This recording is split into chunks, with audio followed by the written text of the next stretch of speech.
Os principais nomes do cenário político passam por aqui. Café com Política. Na FM O Tempo, a gente tem um novo horário do Café com Política. A partir de hoje, você ouvinte, você telespectador que nos acompanha, vai poder acompanhar o Café com Política a partir das 8:30 da manhã. Um tempo maior para essas discussões que são tão importantes. E não poderia ser diferente. Hoje a gente inaugura com um nome de peso, o governador Romeu Zema, do Partido Novo, que participa com a gente e que dá as boas-vindas a essa nova era aqui da FM O Tempo. Certo, Ibrahim? Exatamente. Primeiro, a gente agradece, claro, a gentileza do governador que está nos atendendo de fora do país. O governador está em viagem internacional aos Estados Unidos, participando de uma série de atividades na busca de investimentos para o estado de Minas Gerais, e nesse momento o governador em exercício é Tadeu Martins Leite. Mas a gente agradece, claro, e deseja muito bom dia. Acho que bom dia pelo fuso horário, sim, né, governador? Obrigado por nos atender aqui agora na nossa repaginada FM O Tempo. Muito bom dia. Bom dia, Guilherme. Bom dia, Thalita. Bom dia. Ouvintes que estão nos acompanhando. Realmente a nossa diferença de horário é pequena. Aqui agora são 7h30, aí deve ser 8h30. Isso. É uma diferença quase que imperceptível, mas está tudo caminhando bem aqui na nossa viagem.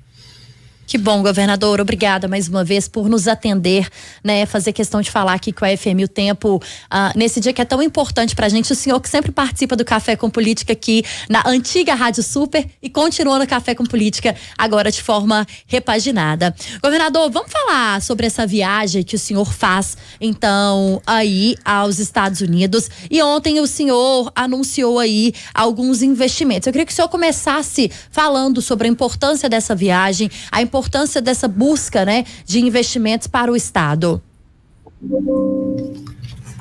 Bom, Thalita, primeiro eu quero frisar que nós viemos aqui para buscarmos investimentos, para atrairmos mais empresas e, consequentemente, gerarmos mais empregos para os mineiros. E temos conseguido. Nós tivemos uma assinatura de um memorando de instalação de uma empresa em Boston, que é a Boston Metal, que eu até publiquei um vídeo, que é algo que pode revolucionar o setor de mineração e de meio ambiente em Minas Gerais, já que essa empresa desenvolveu um processo onde ela utiliza como matéria-prima o rejeito que hoje nós temos depositado em barragens ou então empilhado em todo o estado. Então, aquilo que hoje não tem valor, que atrapalha as companhias de mineração, passará a ser uma matéria-prima que vai gerar novos metais. E esse processo ele é totalmente verde, já que ele utiliza eletrólise, ou seja, só energia elétrica, não utiliza água, e é também um processo que pode ser pulverizado, ou seja, nós podemos ter diversas unidades no estado em vez de uma grande planta, como geralmente acontece. Então, estamos muito otimistas.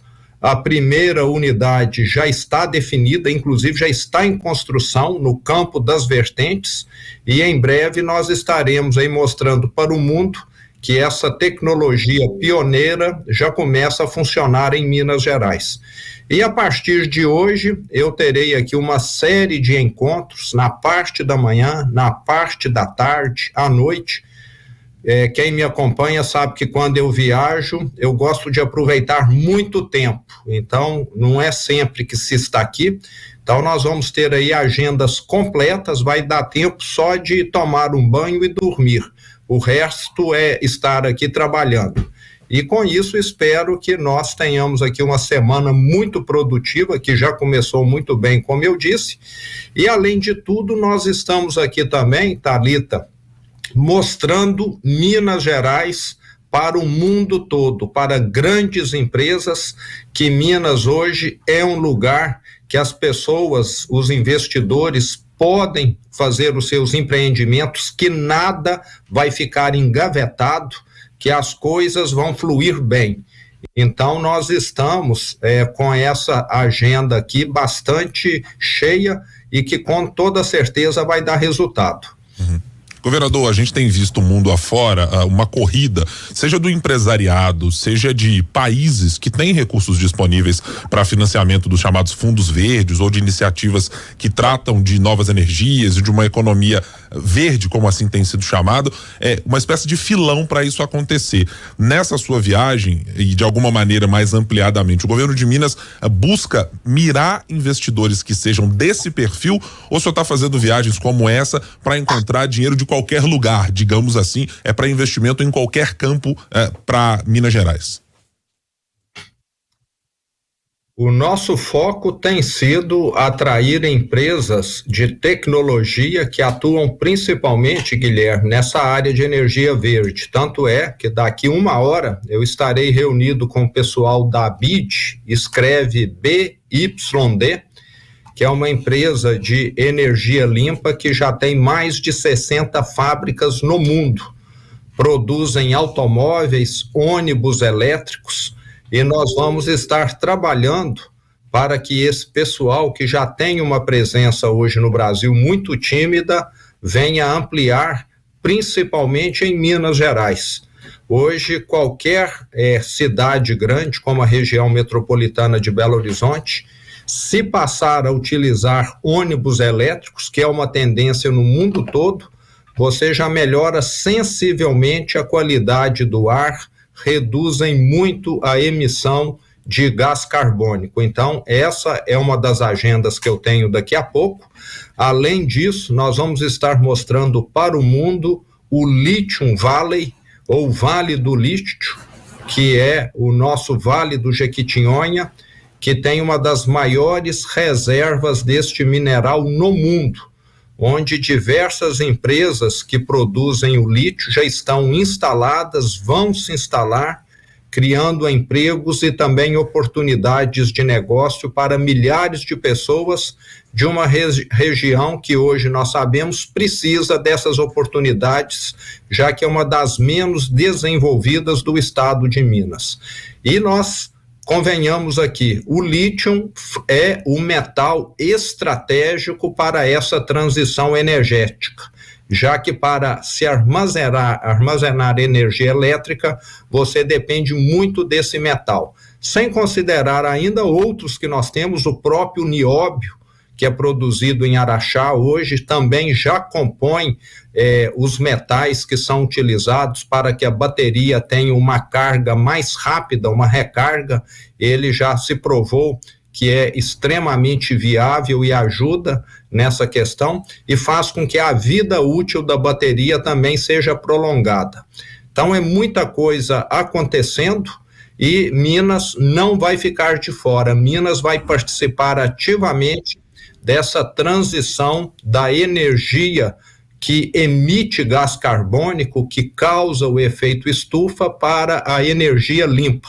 Nós vamos contribuir muito. Nós temos aí minérios estratégicos e vamos levar empresas e tecnologias para que eles sejam utilizados da melhor maneira possível. No fim das contas, o senhor está em busca sempre de recursos para reforçar o caixa de Minas Gerais, que depende muito e enormemente, como todos os estados, do ICMS. A recomposição com as perdas pelos combustíveis no ano passado, antes da eleição de 2022, deixou, claro, um rombo para as contas para ser recomposto pelo atual governo. O senhor está imaginando que Minas Gerais terá quanto nessa fatia? O senhor está em negociações com o governo, ou o secretário de Casa Civil, ou a bancada mineira? O senhor trabalha com que número que seria o adequado para as perdas que Minas teve nessa recomposição agora no Congresso Nacional? Bom, Guilherme, o ano passado nós tivemos essa redução no preço do combustível, e ela foi feita de forma unilateral pelo governo federal, que reduziu o ICMS, que é a principal fonte de arrecadação do estado e também dos municípios, de maneira um tanto quanto arbitrária, sem consultar.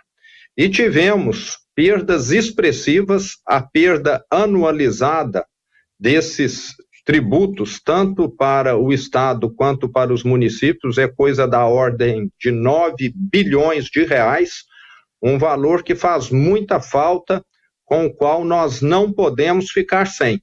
Eu fico muito satisfeito de o consumidor estar pagando menos pelo combustível, mas isso não resolve a situação se nós não tivermos medicamento na rede hospitalar, se nós não tivermos condição de colocarmos combustível nas viaturas da polícia. Então, os estados, através do Conselho Fazendário Nacional, que é composto pelos secretários da Fazenda, têm mantido um contato, um diálogo com o governo federal para que parte dessas perdas sejam repostas.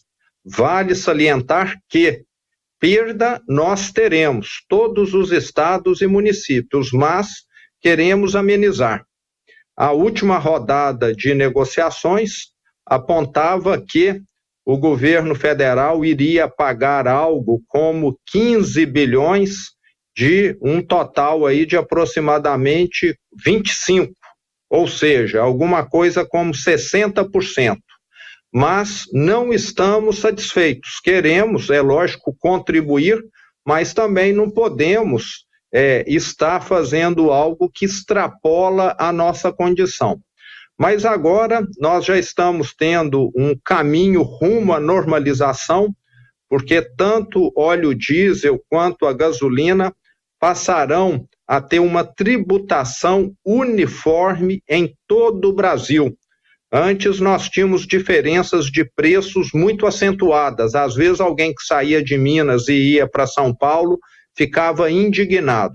Agora há uma tributação que, do meu ponto de vista, é muito positiva, porque inclusive vai evitar que aqueles trambiqueiros sonegadores atuem. E isso acontecia muito. Alguém comprava gasolina lá em São Paulo e vinha descarregá-la em Minas Gerais, porque lá no passado o tributo era mais barato.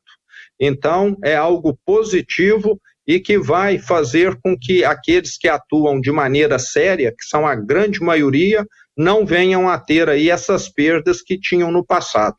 Então, estamos caminhando aí para ter essa situação equacionada. Estou otimista que, em breve, isso venha a ser passado. Governador, algumas mensagens chegando pra gente aqui, várias perguntas de ouvintes para o senhor. Eu queria falar primeiro sobre a questão do aumento salarial aprovado pelo senhor, né? No aumento do seu salário, no aumento do salário dos secretários, nós tivemos também aumento na Assembleia, no salário dos deputados e alguns ouvintes. Eu vou pegar a última mensagem que chegou aqui, é um professor que sempre participa com a gente, mas pediu para não ser identificado. Ele falou: olha, Thalita, eu queria que o governador comentasse sobre esse aumento aí e os professores que não podem ter aumento, mesmo que de forma escalonada. E ele está falando, a gente lembra muito bem quando o governador dizia que o Estado não tinha dinheiro. A gente recebeu na semana passada, governador, o Guilherme da Cunha, hoje secretário de Desenvolvimento, responsável, né, pela Secretaria de Desenvolvimento Econômico de Minas Gerais, ele que está no cargo aí de secretário executivo, que defendia esse aumento dizendo, olha, o governador teve coragem, porque esse aumento ele não era feito e aprovado há muitos anos e agora nada mais foi realizado um reajuste justo, das palavras dele. Queria que o senhor comentasse, que o senhor falasse para esses professores que estão nos mandando mensagem aqui, como equilibrar esse aumento no salário do senhor e dos secretários com essa ânsia da classe dos professores pedindo aumento e desejando o aumento a cada mês. Bom, Thalita, primeiro eu quero salientar que eu gostaria muito que todos os professores de Minas estivessem ganhando muito mais do que ganham hoje. Seria muito fácil eu fazer como o ex-governador que me antecedeu fez. Eu podia fazer um aumento de 40% e amanhã simplesmente não pagar. O que ele fez foi exatamente isso.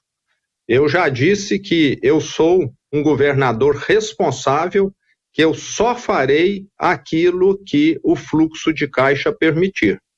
E nós tivemos, sim, um reajuste muito grande, não vou esconder aqui, para os secretários, porque um secretário de educação, igual o Igor Alvarenga, estava ganhando menos, Thalita, do que um secretário de educação municipal de qualquer cidade de Minas. Será que isso é justo?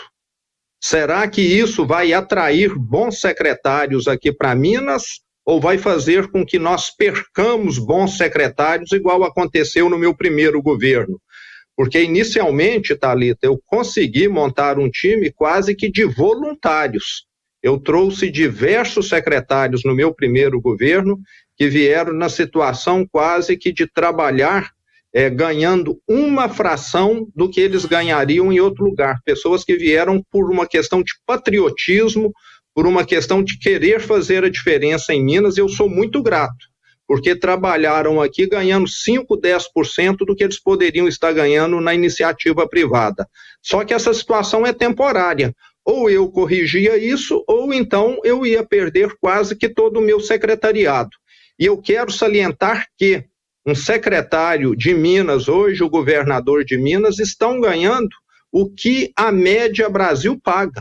O que um governador, o que um secretário em Santa Catarina, em Goiás, no Amazonas, em qualquer estado do Nordeste ganha. Não é nada diferente do que se pratica. E para corrigir uma distorção que foi criada no passado, em que essa remuneração ficou sem nenhuma reavaliação durante 17 anos. Desde 2006 ou 2007, não há nenhuma recomposição, algo, no meu entender, errado, porque eu queria saber se alguém que está nos escutando aqui não tem reajuste naquilo que ganha na aposentadoria 17 anos. Esse fator só aconteceu em Minas Gerais. E eu quero lembrar que nós temos valorizado a classe de educação. Se o professor, a professora que perguntou, acompanha educação, vai na escola, ele sabe que as escolas foram reformadas, que nós trocamos o mobiliário, que os equipamentos de informática estão novos, que a merenda não tem nada a ver com a merenda anterior, que as férias-prêmios de seus colegas que aposentaram, que o último governo não pagou nada, que nós já pagamos, que nós já demos um reajuste o ano passado, que nós já colocamos a folha de pagamento para ser paga no 5º dia útil. Então, nós estamos, sim, fazendo tudo o que está ao nosso alcance. E lembrando que os secretários, nós estamos falando que nós já tínhamos reduzido de 21 para 12 secretarias. Então, mesmo com esse aumento, nós ainda temos um secretariado extremamente enxuto em Minas Gerais. Então, o que nós estamos fazendo, Thalita, eu estou com a consciência muito tranquila, é o certo, é aquilo que qualquer outro estado faz, e queremos melhorar dentro do que for possível o salário não só da educação, como de outras categorias, mas nós temos limitações legais e orçamentárias, e eu não serei irresponsável, como disse agora há pouco, concedendo aumentos que venham a inviabilizar o futuro do Estado. Governador, nós estamos próximos de iniciar no Congresso Nacional a CPMI mista dos atos de 8 de janeiro. Considerando o tempo que se passou de lá até aqui, as declarações que foram dadas pelo senhor, inclusive em um dado momento, ao dizer que havia uma possibilidade de que o governo tivesse feito vista grossa, o senhor chegou a prestar depoimento para tratar disso.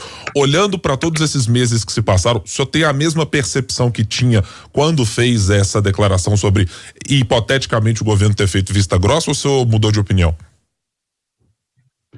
Guilherme, o inquérito aqui vai dizer, né? Eu acho que aqueles vídeos que foram mostrados há 2 semanas atrás deixaram muito claro que nenhuma medida para tolher os invasores que depredaram, que vandalizaram tanto o Palácio do Planalto, o Supremo Tribunal e o Congresso, nenhuma medida foi tomada. E isso é muito estranho, porque hoje a Polícia Militar, qualquer manifestação, por menor que seja, 30, 40 pessoas, sempre já emite um alerta, sempre fica de prontidão. E lá em Brasília nós estamos falando de uma manifestação, não sei se foram 5 mil, 10 mil, 15 mil pessoas, alguém não fez a tarefa de casa, e isso precisa ser apurado. Agora, se é vista grossa, se é falta de competência, se é conivência, vai ser a CPMI que vai mostrar. Eu só fiz uma declaração que um fato daquele era inconcebível. Aonde está a sede dos 3 poderes do Brasil, que tem ali do lado um exército, que tem ali uma polícia distrital, ninguém tomar uma ação sabendo que o movimento iria acontecer. Então, que seja apurado, que os responsáveis se expliquem, porque é algo que realmente até o momento ficou inexplicável. Se você tem uma força policial e tem um movimento gigantesco, essa força deveria estar mobilizada, deveria estar ali para defender o patrimônio público e não retirada e sem nenhuma ação como aconteceu lá. Então tem muita coisa aí para explicar. Estou confiante que uma boa investigação venha apontar aquilo que realmente aconteceu. Tem muita coisa estranha escondida aí. Governador, nós estamos caminhando já para o fim da nossa entrevista, mas eu queria fazer uma pergunta aqui que vem do nosso ouvinte Gudo, ele que é de Contagem e que ele fala sobre o transporte metropolitano. O senhor sabe muito bem, como governador do estado, que essa é uma pauta muito cara aos mineiros, principalmente quando a gente fala dessa transição que muita gente precisa fazer aqui na região metropolitana de Belo Horizonte. E ele pergunta o seguinte: o senhor está disposto a ajudar na tarifa única sugerida pelo presidente da Câmara de Belo Horizonte e apoiado pelas câmaras metropolitanas? A gente sabe que há uma conversa, o Gabriel Azevedo, presidente da Câmara de BH, diz que está fazendo um movimento de conversar com representantes das cidades do entorno, que ficam no entorno de Belo Horizonte, para tentar resolver esse problema do transporte público. Não é uma tarefa fácil, né, governadora? A gente sabe muito bem disso. Mas há uma conversa para uma tarifa única, por exemplo, uma forma de tentar, de uma vez por todas, resolver esse problema que impacta diariamente milhares de pessoas?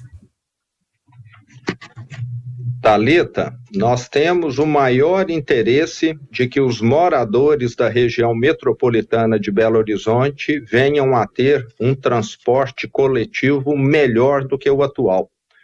Eu tenho plena ciência das deficiências, das dificuldades, do custo de ter de descer de um ônibus, subir em outro pagando uma nova passagem, e a Grambel, que agrega todos os municípios da região metropolitana, precisa levar adiante uma proposta que terá, com certeza, a contribuição dos municípios, e o Estado também, apesar das dificuldades, está disposto a colaborar, sim.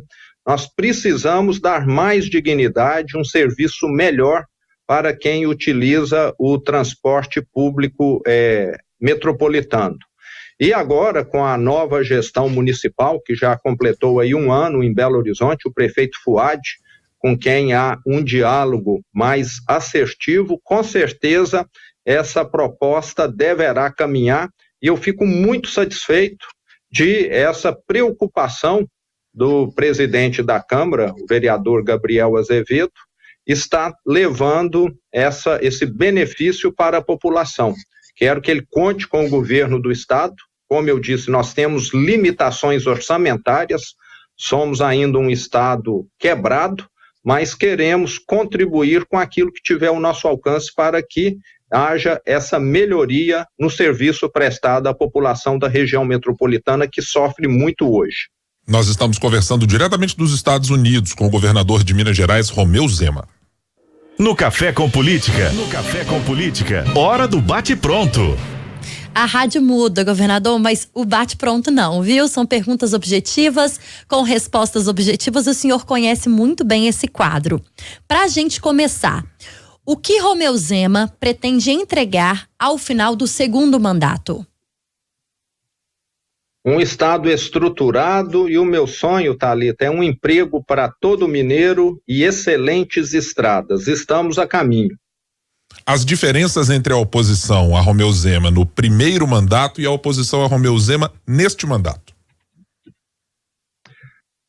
Bom, hoje há um diálogo com a Assembleia Legislativa que não foi possível, apesar de todo o esforço nosso, devido principalmente à antiga mesa diretora. Com a renovação, tudo mudou e fica claro que nós somos um governo aberto ao diálogo.